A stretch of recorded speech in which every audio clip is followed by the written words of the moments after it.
ดองเอาเถอะนะบ่เอาถึกบ่เอาถึกจังซี่มันโอ้ไปขายดองนั่นคืนางน้องดอนก็ไปขายดองหั่นล่ะอ้าวแม่ขายสุดก่อนน่ะเด้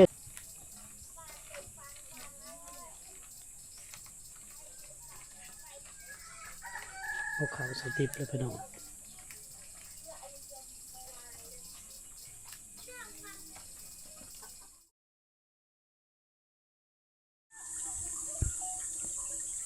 ทำอะไรตักน้สบายดีFCนะำสบายดีน้องมอยมาตักน้ำอ๋อมันนี่นุ่งสินงามเลยเฮ็ดนี่คือนุ่งสินคักแต่มันนี่ตั้งอยากนุ่งบ่โอ้แต่งตัวดูดีเลยเป็นสาวไทยบ้านเลย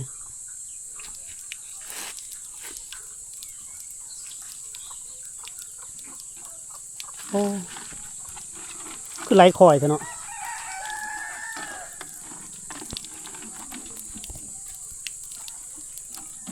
น้ำลิ้นจากภูเขาพี่น้องน้ำลิ้นนี่เขาเจ้าต่อมาแต่ภาคภูมิคือลงคอยเถอะเอาขึ้นเงี้ยเด้อบ่เจอเด้อน้ำบ่แห้งเนาะอันนี้ได้สนามทั้งนี้เด้อทั้งนี้กินบ่ได้บ่กินได้โอ้แต่เอาตัวนี้เนาะ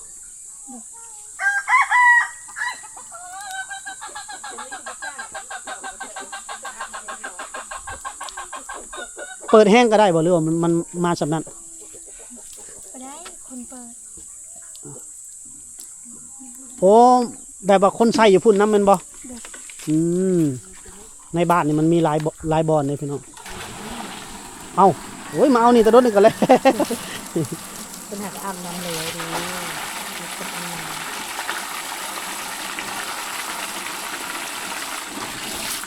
โอ้ปิดก็ได้สบายเด้อนี่เนาะถึงจะว่าแม่นน้ำประปาอยู่นี่ให้บริเสียเงินสำหรับพี่น้องเลยไปย่ามที่คนไปลาบเนี่ยแหละเขาหนึ่งเขาอยู่คนจะล้างนี่ห่วยแม่นฝนตกหรือบ่บัดนี่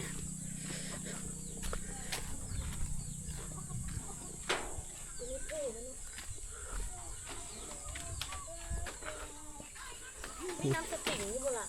น้ำเบิดแล้วบ่มันมีเพิ่ม โอ้ เพิ่มบาง อันนี้เฮือนเพิ่นนี่พี่น้องไข่ดองโอ้ขายดองเบิดแล้วไปทางไหนละเฮานี่อ้อมไปฮะอ้อมไปคือมีแต่เปียกทั้งหมดเลยเปียกเสื้อผ้าโอ้สะอาดอยู่ได้บ้านเพิ่นนะหนึ่งเขาอีกกล้องที่ล่างบ่มื้อนี้นะ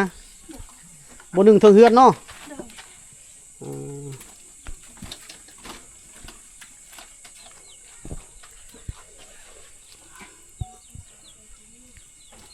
น้องมอยคือบ่หนึ่งเทิงเฮือนมื้อนี้หนึ่งเขานะหนึ่งตารางสบายกว่าเนาะเฮือนครัวมันอยากต่ำเด้มันแคบเด้มันกระเทิบต่ำๆเลยมันดังฟืนมันดังหน้าไปหน่อยควันแม่ไปใส่ละมันนี่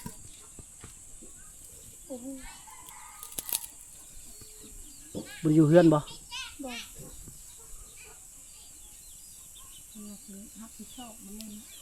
เพิ่นอยู่เฮือนหนึ่งดังไฟหนึ่งเข้า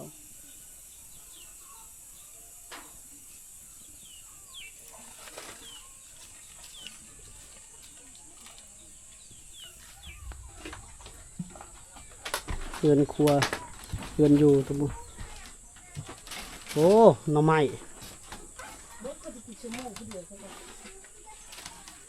ของขายน้องเพิ่นหมดได้พี่น้อง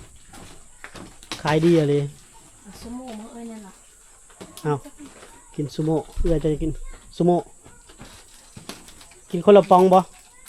ปองเดียวปองเดียวบ่ฉันจะซื้อให้น้องก็ซื้อตึกสกินมันบ่น้องมากินยัง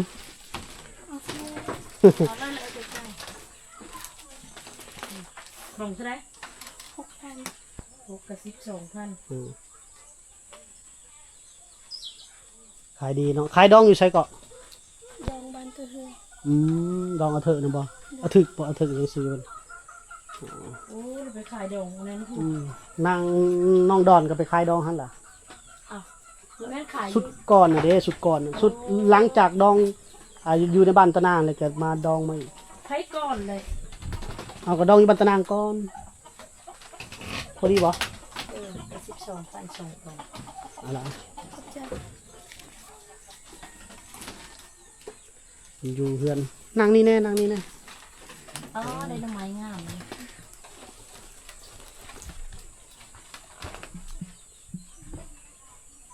หน่อไม้ไปหา คอยไปหา มื้อเช้านี่หน่อไม้นี่หน่อไม้ตัวเห็ดคายหั่นติเนาะอ่า ต้นไม้บุ่มเลยก็ แม่นบ่หน่อไม้บงบ่ ต้นไม้บุ่มต้นไม้เสพเด้ โอ้ต้มจำแจ่วบ่เท่านั้นแหละ เอวกะปิ แจ่วกะปิเนาะ ส้ม ส้มบ่ ส้ม ส้มแล้ว ต้องกินเย็นๆชั่วโมง ซุปเปอร์ฮอตนั่นแซ่บเย็นกินอันนี้ก็ได้ ตัวข้าวมามันเนาะขนมน้องยังเต็มอยู่เนาะ เครื่องขายต้นมามันนั้นเต็มเลยพี่น้องถือว่าขายดีเติบขึ้นกับเฮงไฟเฮงเหล้าได้ขายของนะ โบแม่น้องหนวดเพิ่นขายนะเฮ็ดหนูเลยลูกขายกันเลยแม่ไปหาอีบ่มเลย โดย ลูกตัวเลยครับ เด็กขายเคยอยู่เพื่อนแล้วเนาะ เพราะว่าผู้น้อยเขายังรู้จักเงินอีก อยู่เพื่อนก็ดังไฟหนึ่งเข้าขายเครื่องขายของพอได้เงินซื้อกินพี่น้องเลยบ่ได้หลวงหลายจ้ะพอได้หมุนเงินหมุนหยังไปต่อยอดว่าซั่นซะคนสนับสนุนได้พี่น้องเอ้ยสำหรับครอบครัวน้องมอยนี่พี่น้อง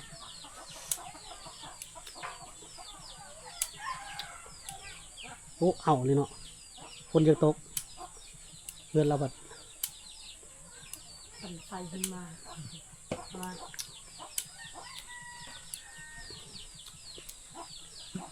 อบเอาขนาด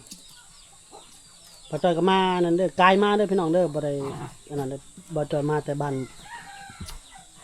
เขาน้องเนื้อแล้วก็แวะมาหาน้องเราเลยพี่น้องเลยบ่ได้มีหยังติดไม้ติดมือเนาะเพราะว่าไปทำธุระทั้งพุ่นพี่น้องก็พยายามจะอัปเดตให้ FC มีโอกาสก็ให้ FC ได้เห็นน้องมอยทางช่องเฮานำแน่เว้าเรื่องน้องมอยนี่ก็เฮาก็เคยถ่ายเราแต่ต้นแล้วพี่น้องตั้งแต่ ยังน้อย น้อยแห้งอะไรตอนนั้น เราหูดเข่าอยู่เดี๋ยวนี้เป็นสาวแล้ว ตอนนั้นเขายังบ่ทันได้เฮ็ดเพจซ้ำพี่น้องตอนนั้นมีแต่ทาง YouTube ๆแต่ก่อนเราอยู่น้ำพออยู่เบื้องนั้นเนาะ แมนอยู่ฝั่งนั้น ช่วงหนึ่งช่วงหน้าฝนเมื่อกี้นี่ก็เราเฮ็ดหน่อไม้อยู่เด้เขาก็ได้อัปเดตลงอยู่เรียบร้อยได้นุ่งสินงามอยู่เพื่อนนุ่งสินได้พี่น้องก็แล้วแต่บางมื้อเพิ่นว่ามื้อนุ่งทรงหรือนุ่งสิน ครับอีเดเดเด ถือว่าหมดแล้วฝนบ่ตกแล้วพี่น้องตอนแรกเท่านี้ฝนกินหน่อไม้นี่บ่มื้อแรงบ่ กินหน่อไม้จำแจ่วเนาะก็แซ่บล่ะแม่ได้เป็นคนไปซื้อเครื่องมาขายเนาะเจ้าบ่ได้ไปซื้อเองบ่ บอก ขับรถได้อยู่ ได้ ระวังได้ขับรถออกนอกออกทางได้คันบ่จำเป็นก็บ่ขับออกเพราะว่าทุกเจ้ายังบ่ชินทางรถใหญ่เขาบังคับนั่นน่ะนั่นแหละเฮายังบ่รู้จักกฎจราจร เห็นทุกเจ้าขับออกไปนอกอยู่ต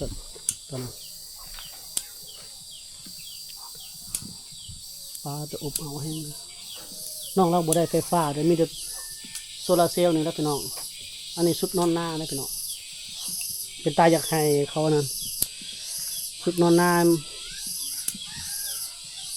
สุดนอนหน้านี่เป็นตาอยากได้ให้เขานองนั่นพี่น้องเป็นนองเนื้อนองคองพี่น้องแบบนี้คือว่าดีเลยได้เขานอง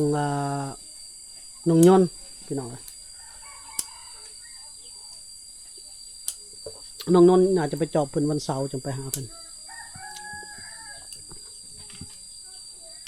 หมอเขามันไกลสุกแล้วบ่ระวังนะควันไฟบ่ติดแม่ให้ได้มาเขากระแดงนะเขาอายแล้วบ่อืม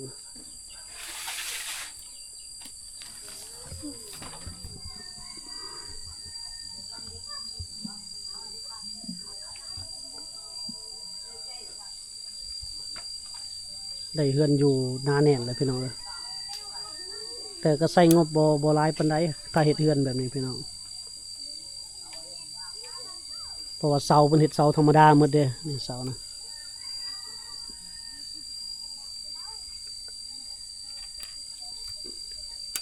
FC เพิ่นผู้ใหญ่ใจบุญเพิ่นก็ติดต่อเพิ่นล้มกับบ่จอยพี่น้องเรื่องเคสน้องคองพี่น้องเพิ่นอยากให้บ่จอยอัน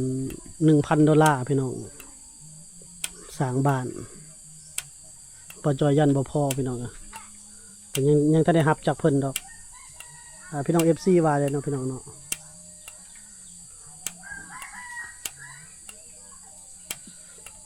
เพิ่นว่าอยากมอบให้$1,000มาเฮ็ดเรือนให้น้องคองแต่บ่จอยคิดว่ายันบ่พอยันงบบ่พอย่านบ่สำเร็จนะพี่น้องพี่น้องคิดว่าบ่จอยควรรับเลยบ่แล้วขอแล้วรอพี่น้อง FC ใจบุญจากทานอื่นมาสมทบอีกบ่พี่น้องก็$1,000ก็ประมาณ21ล้านกีบเก็บจากหมื่นเนาะประมาณ 30,000ประมาณ 30,000 บาทพี่น้องเพราะว่าเฮ็ดเฮือนซุมื้อนี่มันใช้งบหลายเด้พี่น้องบ่จักค่าใช้จ่ายสิ้นเปลืองทุกอย่างเด้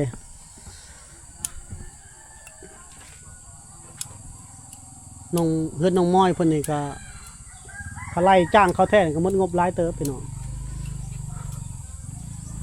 มันเขาเฮ็ดนี่อันนี้นาบ่าวเพิ่นเฮ็ดให้แต่ก็งามอยู่ได้หนาแน่นแข็งแรงอยู่พี่น้อง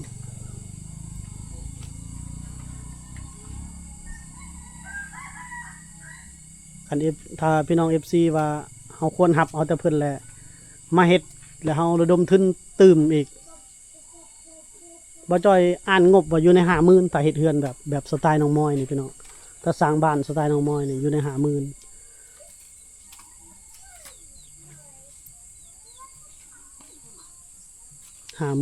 ก็สิได้อยู่พี่น้องค่าสร้างนี่เฮาตีใส่รถประมาณ11,000ถ้าบางคนเฮ็ดราคาจะกว่าหันนี้เพราะว่าเคยเฮ็ดห้องน้ำเขานั่น$500นั่นซื้อแต่อุปกรณ์พี่น้อง$500บ่จ้อยเคยรับงบตอนเฮ็ดเฮือนอยู่อัศพรเฮ็ดห้องน้ำอยู่อัศพร$500ได้แต่งบ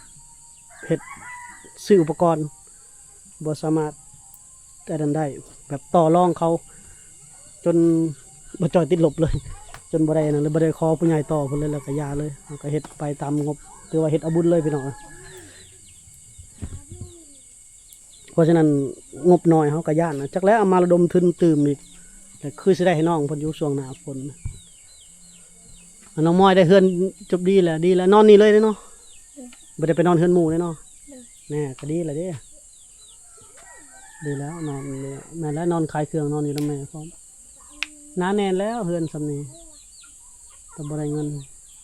เฮ็ดบ่ได้ดอกพี่น้อง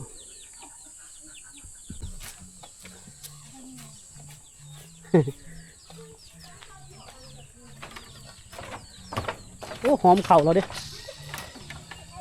เข่าให้หอมเลยพี่น้องเอ้ย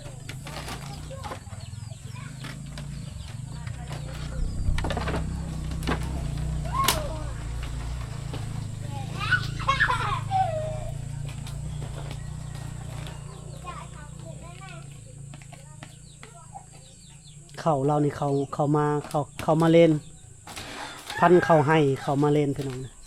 เขามาเล่นนั่งลงงามๆละพันเขามาเล่นพี่น้องเป็นเขาให้เขาชนเผ่าเขาพื้นเมืองของชนเผ่า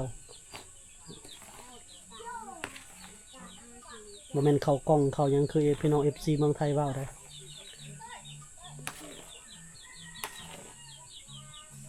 เขารุ่นนี้หอมพี่น้อง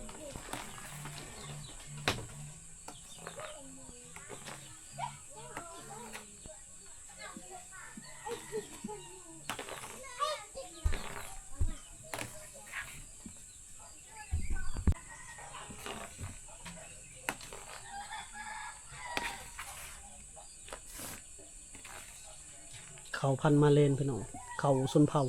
เขาพื้นเมืองแม่นบ่เขาพันมาเลนบ่ฮู้จักบ่แม่นเขากำหรือเขายังได้พี่น้องเอ้ยบ่แม่นเขากล่องมันคือเขาพันมาเลนเนี่ย ข้าวสนข้าวพันธุ์ข้าวพื้นเมืองพี่น้องข้าวซ้อมมือเนาะเป็นข้าวซ้อมมือข้าวที่ตำเมาเนี่ยข้าวซ้อมมือโดยแท้เลยแหละพี่น้องพันธุ์นี่เป็นพันธุ์พื้นเมืองแต่เก่าแต่ก่อนล่ะที่กระเจ้ายังใส่ยังปลูกยังกินอยู่ทุกสมัยนี่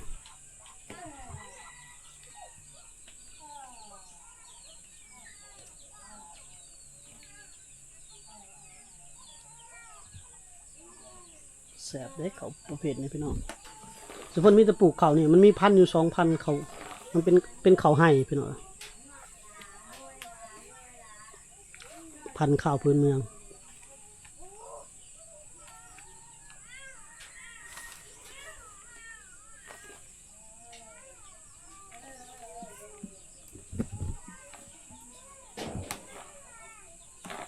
เพื่อสิเข้าติปได้ยังมันง่ายเนาะจนมันเย็นพอแล้ว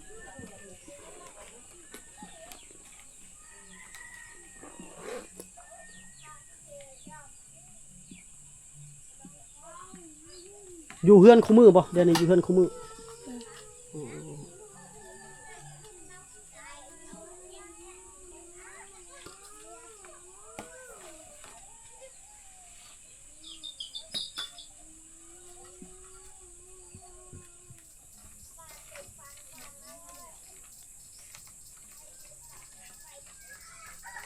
เอาข้าวใส่ติบเลยพี่น้อง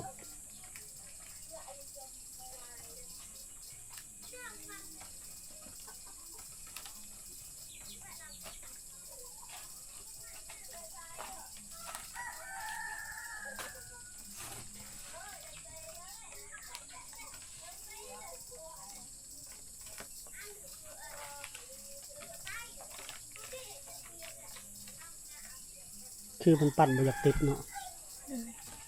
มันแข็งบ่เนาะลองปั่นให้อ้ายนิดหน่อยหนึงอ้ายสิลองกินเบิ่งหน่อยหนึงเด้อบ่หลายนิดนึง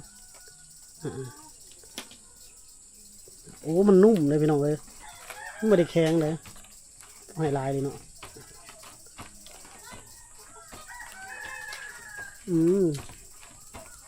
แซ่บหอม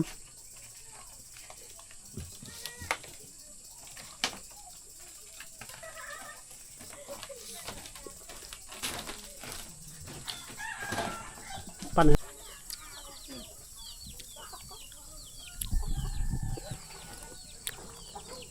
กลับก่อนพี่น้องบัดนี้มาแต่บ้านน้องเนื้อน้องคลองบ่อยู่ไปฮื้อให้พี่น้องว่าสิไปแวะหาน้องเพิ่นไปฮื้อให้ก็เลยบ่ได้ถ่ายน้องเพิ่นแล้วก็มาเลยพี่น้องเนาะโอเคบ๊ายบาย